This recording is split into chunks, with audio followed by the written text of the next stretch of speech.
So good morning, everyone. My name is Arjun Jan Bagari. So our topic for today is all about Chapter 1, Creating Research Paper. So on this topic, I'm going to discuss about the parts of Chapter 1. So before we discuss about the parts of Chapter 1, so let's understand what is a research paper. So a research paper is an essential academic tool that helps develop critical thinking skills and encourage in-depth exploration of topics that matters to your study. So why does it matter? So it enhances research and writing skills, also prepares your future academic challenges, and also contributes to the knowledge in your field. So bakit nga ba importante ang paggawa ng research paper? So importante ang paggawa ng research paper kasi it enhances the students' learning capabilities to research and writing. So lalawak ang ating knowledge about research and also makakatulong din ito sa ating writing skills. So kung gagawa tayo ng research papers, yun ang magiging advantage nito. So these are the parts of research paper. So introduction, theoretical frameworks, conceptual framework, statement of the problem, hypothesis, significance of the study, scope and limitation, and definition of terms. So introduction. So introduction contains the background information of the research topic and also it sets the stage of the entire study through establishing the issue concern leading to the research study. So sa part na ito yung bubungad sa mga readers kung ano ang research study nyo. Dito rin na part mababasa ang problem of the study at ito rin ang magdidetermine kung ano ang mga significance ng study. Kaya sa paggawa po ng introduction, dapat pinag-iisipan kasi dito tumatakbo ang research study nyo. So, ganun ka-importante ang introduction sa research. So, in short, ang introduction ang magiging base ng study or research study.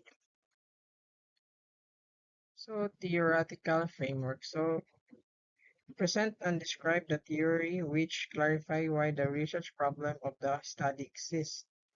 So, ibig sabihin, ang yung theoretical framework, ito yung nagre-representa ng theory na pinagbabasihan ng ating research problem. And also, a model that represent the theory which serve as the basis of the study. So, yun po yung theoretical frameworks.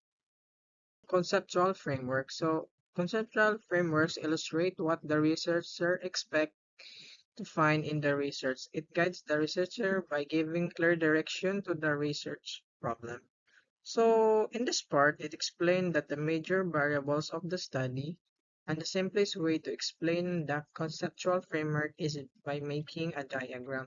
So gagawa tayo ng diagram na nagko-connect sa ating research problem. So yun ang conceptual framework.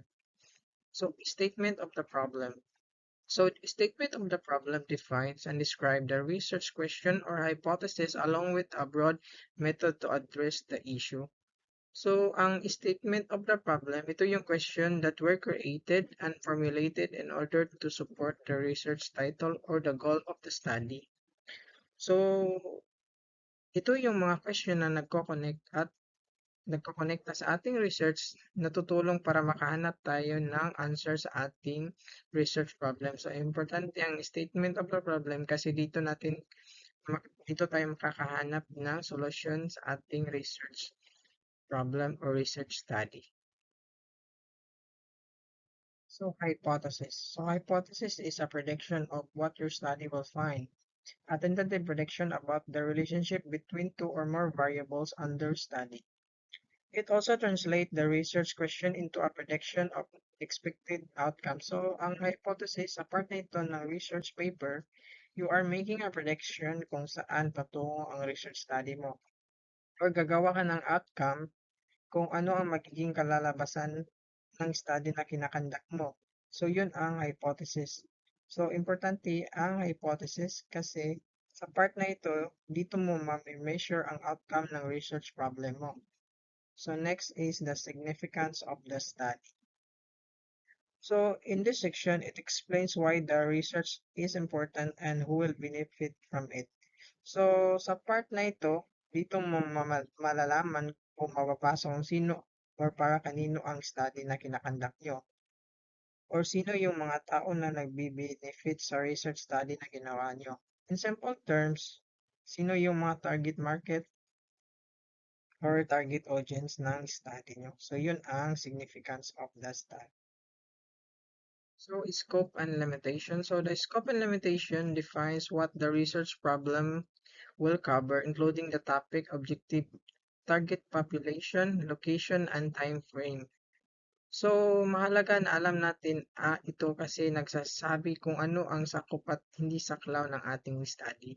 Or ito din ang nagsasaad sa parameters of the study. So, ang parameters, meaning ito yung mga specific characteristic, aspect, or fixed limit of the study.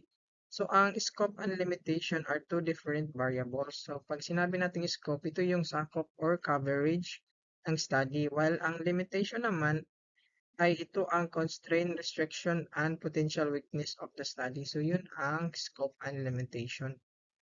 So, next is the definition of terms. So it acts as a glossary for the readers, ensuring a shared understanding of the key terminology, especially those with unique or technical meaning in the research context. So ito yung last part ng chapter 1. Napaka-importante ng definition of terms kasi ito yung nagde-define ng research title or research study nyo. Kung baga, ito ang nagsisilbing explanation ng research study kaya dapat sa part na ito malinaw ang pagkaka-explain ng definition of terms kasi dito natin malalaman kung ano yung mga importanteng aspeto ng ating research problem. So, yun lahat ang part ng chapter 1. So, salamat sa pagkikinig.